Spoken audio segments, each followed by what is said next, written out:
Hi all, welcome to eminent PSC. കേരളത്തിന്റെ civil service എന്നറിയപ്പെടുന്ന KASന്റെ അടുത്ത നോട്ടിഫിക്കേഷൻ ഈ മാർച്ചിൽ തന്നെ, അതായത് 2025 മാർച്ചിൽ തന്നെ പ്രതീക്ഷിക്കാമെന്നുള്ള കാര്യത്തിൽ ഏകദേശം ഉറപ്പായി കഴിഞ്ഞിരിക്കുന്നു. അപ്പോൾ ഇതിനെ എങ്ങനെ പ്രിപ്പയർ ചെയ്യണമെന്നും KASുമായി ബന്ധപ്പെട്ട് എന്തെല്ലാം കാര്യങ്ങൾ അറിയണമെന്നും നമുക്ക് നോക്കാം അല്ലെ. KAS എന്ന് പറയുമ്പോൾ കേരള അഡ്മിനിസ്ട്രേറ്റീവ് സർവീസ് എന്ന് നമുക്കറിയാം. അതായത് കേരളത്തിന്റെ, ഞാൻ ആദ്യം പറഞ്ഞ സിവിൽ സർവീസിലേക്കുള്ള ഡയറക്റ്റ് റിക്രൂട്ട്മെന്റ് ആണ് KAS എന്ന് പറയുന്നത്. അപ്പോൾ അതിലേക്ക് എങ്ങനെ നമുക്ക് എക്സാമുകൾ എഴുതി ക്ലിയർ ചെയ്ത് കയറാം, എന്തൊക്കെ അറിയണം, എന്തൊക്കെ ക്വാളിഫിക്കേഷൻസ് ആണ് ഇത് അപ്ലൈ ചെയ്യാൻ നേരം നിങ്ങൾ അറിയേണ്ടത് തുടങ്ങിയ കാര്യങ്ങളിലേക്ക് പോവാം. അപ്പോൾ നമ്മൾ നോക്കുകയാണെങ്കിൽ നിങ്ങൾ മുൻകാലത്തെ KAS പോലെ തന്നെ ആ സിലബസും ആ പാറ്റേണും തുടരാൻ തന്നെയാണ് സാധ്യത. അപ്പോൾ നമുക്ക് ആദ്യമായി നോക്കുകയാണെങ്കിൽ ഇതിനകത്താണ് നമ്മൾ നോക്കുകയാണെങ്കിൽ ഒരു സ്ട്രീം 1, സ്ട്രീം 2, സ്ട്രീം 3 എന്നൊരു സെപ്പറേഷൻ വരികയുണ്ടായി. എന്താണ് ഈ 3 സ്ട്രീമുകൾ എന്ന് നോക്കാം. 3 സ്ട്രീമുകൾ പറയുമ്പോൾ ആദ്യത്തെ സ്ട്രീമായ സ്ട്രീം 1 എന്ന് പറയുന്ന ഡയറക്റ്റ് റിക്രൂട്ട്മെന്റ് ആണ്. അതായത് ഡയറക്റ്റ് റിക്രൂട്ട്മെന്റ് എന്ന് പറയുമ്പോൾ നമ്മളിപ്പോൾ ഡിഗ്രി ഒക്കെ കഴിഞ്ഞ് ഗവൺമെന്റ് സർവീസിൽ ഇല്ലാതെ നിൽക്കുന്ന ഒരാൾ അപ്ലൈ ചെയ്യുന്നുണ്ടല്ലോ, അതാണ് സ്ട്രീം 1 എന്ന് പറയുന്നത്. ഇനി സ്ട്രീം 2വിലേക്ക് പോവുകയാണെങ്കിൽ സ്ട്രീം 2 എന്ന് പറയുന്നത് ഗവൺമെന്റ് സർവീസിലുള്ള ഉദ്യോഗസ്ഥരാണ്. ഗവൺമെന്റ് സർവീസിലുള്ളവരും അതുപോലെ തന്നെ പ്രൊബേഷനിൽ നിൽക്കുന്ന ആളുകളുമാണ്. പക്ഷെ അവർ ഗസറ്റഡ് ഓഫീസേഴ്സ് ആയിരിക്കില്ല. അങ്ങനെയുള്ളവരെയാണ് നമ്മൾ സ്ട്രീം 2വിൽ വരുന്നത്. സ്ട്രീം 3യിൽ വരുന്നത് ക്ലാസ് 1 ഗസറ്റഡ് ഓഫീസർ അല്ലെങ്കിൽ ഫസ്റ്റ് ഗസറ്റഡ് പോസ്റ്റിലോ അതിന് മുകളിലോ ഉള്ള ഗവൺമെന്റ് സർവീസിലുള്ള ഉദ്യോഗസ്ഥരുകളെയാണ് നമ്മൾ സ്ട്രീം 3യിൽ വരുന്നത്.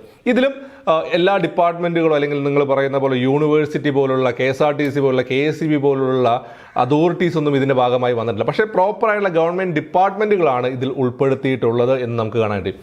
ഈ ഓരോ സ്ട്രീമിനും നമ്മൾ നോക്കിക്കഴിഞ്ഞാൽ 1/3 സീറ്റ് റിസർവ് ചെയ്തിട്ടുണ്ട്. അതായത് ഇപ്പോൾ മൊത്തം 90 സീറ്റ് ആണെന്ന് വിചാരിച്ചാൽ 30 സീറ്റ് സ്ട്രീം 1ന്, 30 സീറ്റ് സ്ട്രീം 2, 30 സീറ്റ് സ്ട്രീം 3 ഇങ്ങനെയാണ് റിസർവ് ചെയ്തത്. ഇതിൽ മാറ്റം വേണമെന്നും അതിലൊരു ചേഞ്ച് വേണമെന്നും നമ്മളൊരു റെക്കമെൻഡേഷൻ ചീഫ് സെക്രട്ടറി മുഖേന ഉണ്ടായിരുന്ന ഒരു കമ്മിറ്റി റെക്കമെൻഡേഷൻ മുന്നോട്ട് പോയത് നമ്മൾ കണ്ടതാണ്. പക്ഷേ അങ്ങനെ ഒരു മാറ്റം ഉണ്ടാകുമോ ഇല്ലയോ എന്നുള്ളത് നോട്ടിഫിക്കേഷനോടൊപ്പം മാത്രമേ പറയാൻ കഴിയൂ. പക്ഷേ ഈ 3 സ്ട്രീമുകളും നിലനിർത്തുമെന്നുള്ള കാര്യം ഉറപ്പാണ്. അതിലുള്ള റിസർവേഷനിൽ എന്തെങ്കിലും മാറ്റം ഉണ്ടാകുമോ എന്നുള്ളത് 90% അതിനുള്ള പോസിബിലിറ്റി ഇല്ല. പക്ഷേ ചിലപ്പോൾ എന്ത് ചെയ്യാം, മേ ബി ഒരു ചേഞ്ചിനുള്ള പോസിബിലിറ്റി കാണാം. ഓക്കെ, അപ്പോൾ ഇതാണ് 3 സ്ട്രീമുകൾ എന്ന് പറയുന്നത്. ഇനി നമ്മൾ നോക്കിക്കഴിഞ്ഞാൽ ഈ 3 സ്ട്രീമുകളിൽ അപ്ലൈ ചെയ്യാനായിട്ട് എന്ത് എഡ്യൂക്കേഷണൽ ക്വാളിഫിക്കേഷൻ ആണ് വേണ്ടത്, ഇനി എന്താണ് അവരുടെ ഒരു ഏജ് ലിമിറ്റ് എന്ന് നോക്കിയാൽ ആരാണെങ്കിലും ഇതിലേക്ക് അപ്ലൈ ചെയ്യണമെങ്കിൽ ഒരു ഡിഗ്രി, ഒരു ബാച്ചിലർ ഡിഗ്രി മാത്രമാണ് വേണ്ടത്. അതായത് കേരള PSC അംഗീകരിച്ചിട്ടുള്ള യൂണിവേഴ്സിറ്റിയിൽ നിന്ന് ഒരു ഡിഗ്രിയോ അതിൻ്റെ ഇക്വലൻ്റ് ആയിട്ടുള്ള എഡ്യൂക്കേഷണൽ ക്വാളിഫിക്കേഷൻ ഉള്ള ആർക്കും ഇതിൽ അപ്ലൈ ചെയ്യാനായിട്ട് കഴിയും. സോ അപ്പോൾ ആ ഒരു കാര്യം, അതായത് എഡ്യൂക്കേഷൻ ക്വാളിഫിക്കേഷൻ പ്രത്യേകിച്ച് ഒരു സംശയത്തിൻ്റെയും കാര്യമില്ല. ഇനി നമ്മൾ ഏജിലേക്ക് പോയി കഴിഞ്ഞാൽ ഓരോ സ്ട്രീമിനും സെപ്പറേറ്റ് ആയിട്ടുള്ള ഏജ് ലിമിറ്റ് ആണ് പറഞ്ഞിരിക്കുന്നത്. സ്ട്രീം 1 അതായത് നമ്മൾ പറഞ്ഞ ഗവൺമെന്റ് സർവീസിൽ ഇല്ലാത്ത ആളുകൾ, അവർക്ക് 21 മുതൽ 32 വയസ്സ് വരെയാണ് 21 മുതൽ 32 വയസ്സ് വരെയാണ് അവരുടെ ഏജ് പറഞ്ഞിരിക്കുന്നത്. അതായത് 32 വയസ്സ് മാക്സിമം ആണ് അപ്പർ ലിമിറ്റ് എന്ന് പറയുന്നത്. അത് 2025 നോട്ടിഫിക്കേഷൻ വരികയാണെങ്കിൽ ഇത് കാൽക്കുലേറ്റ് ചെയ്യുന്നത് 2025 ജനുവരി 1 വെച്ചിട്ടായിരിക്കും.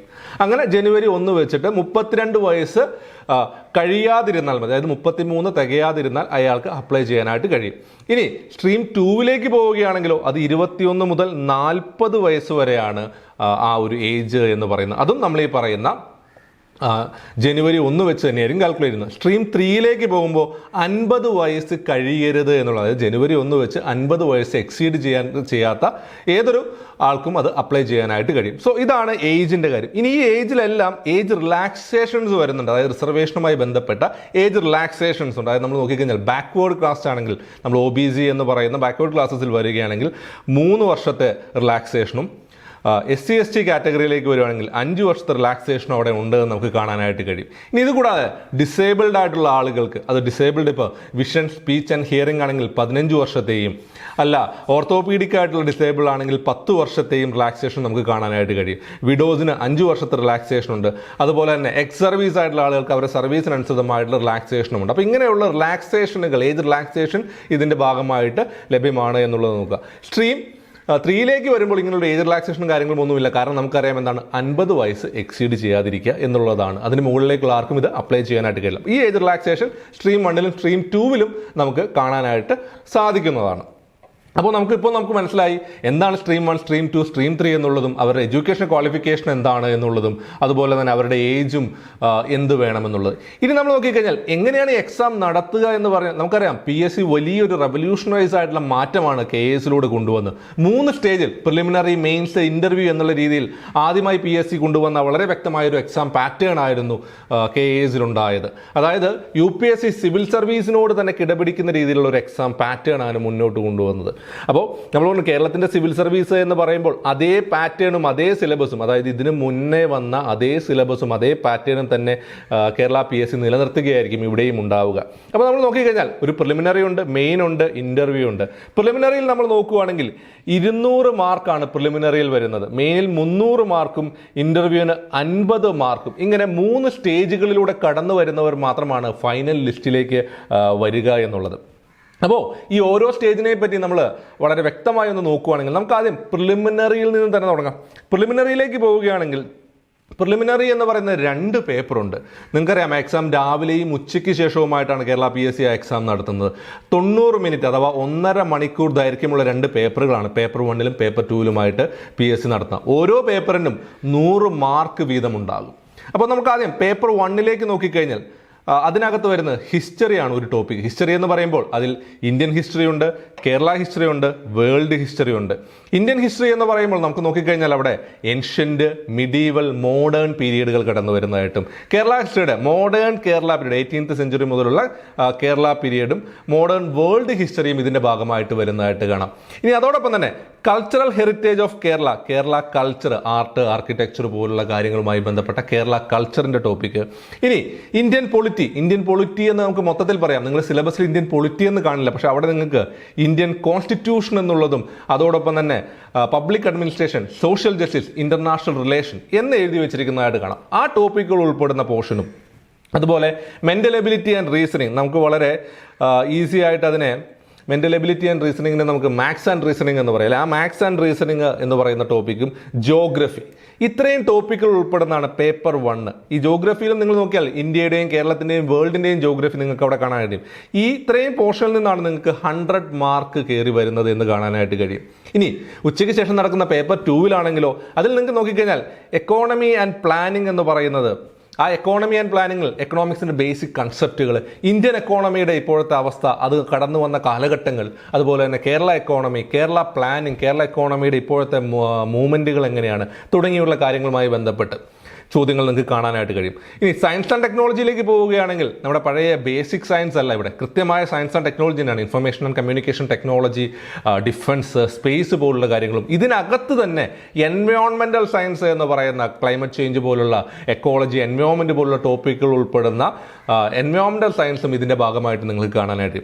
പിന്നെ കറണ്ട് അഫയേഴ്സ് അല്ലെങ്കിൽ കറണ്ട് ഇവൻറ്റ്സ് എന്ന് പറയുന്നത് പേപ്പർ 2ൽ സെപ്പറേറ്റ് ആയിട്ടൊരു പോർഷനായിട്ട് തന്നെ കൊടുത്തിരിക്കുന്നത് നമുക്ക് കാണാനായിട്ട്. കഴിഞ്ഞ വർഷം ഏകദേശം 15ഓളം ചോദ്യങ്ങൾ അവിടെ നിന്ന് കാണാനായിട്ട് കഴിഞ്ഞിട്ടുണ്ട്. പിന്നീട് നമ്മൾ നോക്കിക്കഴിഞ്ഞാൽ ഇംഗ്ലീഷ്, മലയാളം എന്ന് പറയുന്ന 2, മലയാളം അവിടെ നമുക്കറിയാം മലയാളം അല്ലെങ്കിൽ തമിഴ്, കന്നഡ എന്നുള്ള ഭാഷാ ന്യൂനപക്ഷങ്ങൾക്കായിട്ട് ലഭിക്കും. അപ്പോൾ ആ ഇംഗ്ലീഷും മലയാളവും ഉൾപ്പെടെ, അപ്പോൾ ഇത്രയും ഉൾപ്പെടുന്ന പേപ്പർ 2വിനും നമ്മൾ നോക്കിക്കഴിഞ്ഞാൽ 100 മാർക്കാണ്. ഇതിനെല്ലാം ഡീറ്റെയിൽ സിലബസ് അനാലിസുകൾ നമ്മുടെ ചാനലുകളിൽ തന്നെ ഉണ്ട്, അതുകൊണ്ടാണ് ഒരുപാട് ഡീറ്റെയിലേക്ക് പോകാതിരിക്കുന്നത്. അപ്പോൾ ഇത്രയും പോർഷനിൽ നിന്ന് നിങ്ങൾക്ക് എന്ത് ചെയ്യും, 200 മാർക്ക്, ഒരു പേപ്പറിൽ നിന്ന് 100, മറ്റൊരു പേപ്പറിൽ നിന്ന് 100മായി 200 മാർക്ക്.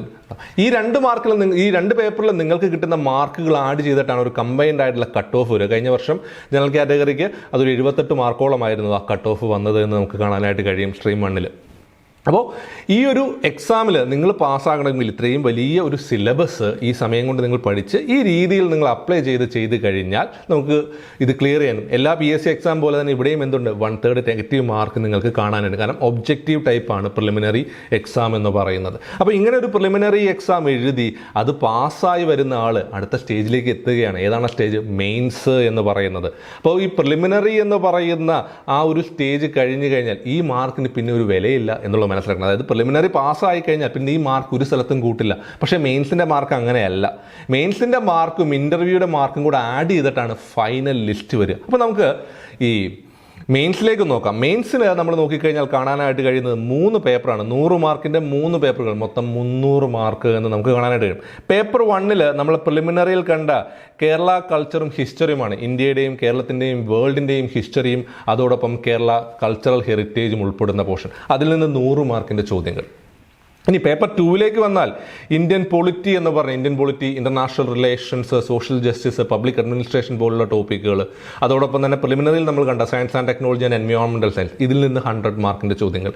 പേപ്പർ 3 വരുമ്പോൾ എക്കോണമി ആൻഡ് പ്ലാനിങ്, അതോടൊപ്പം ജോഗ്രഫി, ഈ സബ്ജക്റ്റുകളിൽ നിന്ന് വരുന്ന 100 മാർക്കിൻ്റെ ചോദ്യങ്ങൾ നമുക്ക് കാണാനുണ്ട്. അപ്പോൾ ഇങ്ങനെ ഈ പ്രിലിമിനറിയിൽ നിങ്ങൾ പഠിച്ച അതേ സിലബസിൽ നിന്ന് തന്നെയാണ് കുറച്ച് ഭാഗങ്ങൾ ഒഴിവാക്കിയിട്ടുള്ള, അതായത് മാത്സ്, മലയാളം, ഇംഗ്ലീഷ്, റീസണിങ് പോലുള്ള പോർഷനുകൾ ഒഴിവാക്കിയുള്ള ബാക്കിയുള്ള കോറായിട്ടുള്ള സബ്ജക്റ്റുകളെ പ്രിലിമിനറിയിൽ നിങ്ങൾ പഠിച്ച കോറായിട്ടുള്ള സബ്ജക്റ്റുകൾ എടുത്ത് 3 സ്പ്ലിറ്റ് ചെയ്തിട്ടുണ്ടാക്കിയിട്ടുള്ള ഒരു മെയിൻസിൻ്റെ സിലബസ് ആണ് എന്നുള്ളതാണ്. ആ ഇതിൽ നിന്ന് വരുന്ന 100 മാർക്കിൻ്റെ 3 പേപ്പറുകൾ. ഓരോ പേപ്പറിലും മുൻകാലത്ത് കേരള PSC ചോദിച്ചത് 3 മാർക്കിൻ്റെയും 5 മാർക്കിൻ്റെയും ചോദ്യങ്ങളായിരുന്നു. 3 മാർക്കിൻ്റെയും 5 മാർക്കിൻ്റെയും ചോദ്യങ്ങൾ ഡിസ്ട്രിബ്യൂട്ട് ചെയ്ത് 100 മാർക്കിലേക്ക് കൊണ്ടുവരികയാണ് ചെയ്തത്. അതിലും നിങ്ങൾ നോക്കിക്കഴിഞ്ഞാൽ 5 മാർക്കിൽ അര പേജിൽ എഴുതാവുന്നതും 1.5 പേജിൽ എഴുതാവുന്നതുമായ ചോദ്യങ്ങളുണ്ടായിരുന്നു. അതായത് ഈ ചോദ്യപേപ്പറിൽ PSC അത് ആൻസർ ചെയ്യാനുള്ള സ്ഥലം അവിടെ പ്രൊവൈഡ് ചെയ്തിട്ടുണ്ട് എന്നുള്ളതാണ്. എക്സ്ട്രാ പേപ്പറുകൾ മേടിക്കുക പോലുള്ള കാര്യങ്ങളൊന്നും ഇവിടെ ഇല്ല. അവരൊരു ബുക്ക്ലെറ്റ് തരും, ആ ബുക്ക്ലെറ്റിനകത്ത് ചോദ്യവും ഉത്തരവും എഴുതാനുള്ള സ്പേസ് ഉണ്ട്. 3 മാർക്കിൻ്റെന് ഒരു പേജിൻ്റെ 1/3 തരുന്നതെങ്കിൽ 5 മാർക്കിൻ്റെ ചില ചോദ്യങ്ങൾക്ക് അര പേജും ചിലതിന് 1.5 പേജ് വരെ പ്രൊവൈഡ് ചെയ്യുന്നുണ്ട്, ആ ക്വസ്റ്റിൻ്റെ ഡിമാൻഡ് അനുസരിച്ച്. അപ്പോൾ ഇതെങ്ങനെ നിങ്ങൾ അഡ്രസ്സ് ചെയ്യും? അത് വളരെ നല്ല രീതിയിൽ എഴുതി ഈ മെയിൻസിൽ നിങ്ങൾ എത്ര കൂടുതൽ മാർക്ക് മേടിക്കുന്നോ നിങ്ങൾ അത്രയും സർവീസിലേക്ക് എത്താനുള്ള സാധ്യതയുണ്ട്. കാരണം അതിനുശേഷം ഈ പേപ്പർ 1നും 2നും 3നും കിട്ടിയ മാർക്ക് വെച്ചുകൊണ്ട് നിങ്ങൾ എങ്ങോട്ട് എത്തുന്നു? ഇൻ്റർവ്യൂവിലേക്ക് എത്തുന്നു. 50 മാർക്കിൻ്റെ ഇൻ്റർവ്യൂ ആണ്. ഈ 50 മാർക്കിൻ്റെ ഇൻ്റർവ്യൂവിൽ നിന്ന് കിട്ടുന്ന മാർക്കും അതോടൊപ്പം തന്നെ ഈ മെയിൻസിൻ്റെ മാർക്കും കൂടെ ആഡ് ചെയ്ത് കിട്ടുന്ന ടോട്ടലിൽ നിന്നാണ് ഫൈനൽ റാങ്ക് ലിസ്റ്റിലേക്ക് വരുന്നത്. മെയിൻസിൽ നിങ്ങൾക്ക് എത്ര കൂടുതൽ സ്കോർ ചെയ്യാനായിട്ട് കഴിയുന്നോ അത്രയും നിങ്ങൾ ചാൻസ് കൂടുകയാണ്. കാരണം ഇൻ്റർവ്യൂവിൽ അല്പം മാർക്ക് കുറഞ്ഞാലും നിങ്ങൾ അവിടെ കയറി പോകാനുള്ള സാധ്യത കൂടുതലായിട്ട് വരും. അതുപോലെ ഇൻ്റർവ്യൂവിലും നല്ല രീതിയിൽ പെർഫോം ചെയ്താൽ നമ്മുടെ UPSCയിലൊക്കെ ഉള്ളതുപോലെ തന്നെ ഒരു പാനൽ നിങ്ങളുടെ മുമ്പിലിരുന്ന് ആ പാനൽ നിങ്ങളോട് ചോദ്യം ചോദിക്കാം. നിങ്ങൾക്ക് മലയാളത്തിലും ഇംഗ്ലീഷിലും അതിന് എന്ത് ചെയ്യാനായിട്ട് കഴിയും? അഡ്രസ്സ് ചെയ്യാനായിട്ട് കഴിയും. അങ്ങനെ ആ അഡ്രസ്സ് ചെയ്ത് കൊടുക്കുന്ന ആ ഉത്തരങ്ങളെ ബേസ് ചെയ്തുകൊണ്ട് നിങ്ങളുടെ പേഴ്സണാലിറ്റി അവർ ടെസ്റ്റ് ചെയ്തുകൊണ്ട് നിങ്ങളുടെ നോളജുകൾ മനസ്സിലാക്കിയെടുത്ത് അതിനെ ബേസ് ചെയ്തുകൊണ്ട് ഒരു മാർക്ക് ആ പാനൽ നിങ്ങൾക്ക് തരും. ആ മാർക്കും ഈ മെയിൻസിൻ്റെ മാർക്കും കൂടെ ആഡ് ചെയ്തുകൊണ്ട് എന്തിലേക്ക് വരും? ഫൈനലായിട്ടുള്ള റാങ്ക് ലിസ്റ്റിലേക്ക് വരും. അതിനെ ബേസ് ചെയ്തിട്ടാണ് എന്ത് വരിക?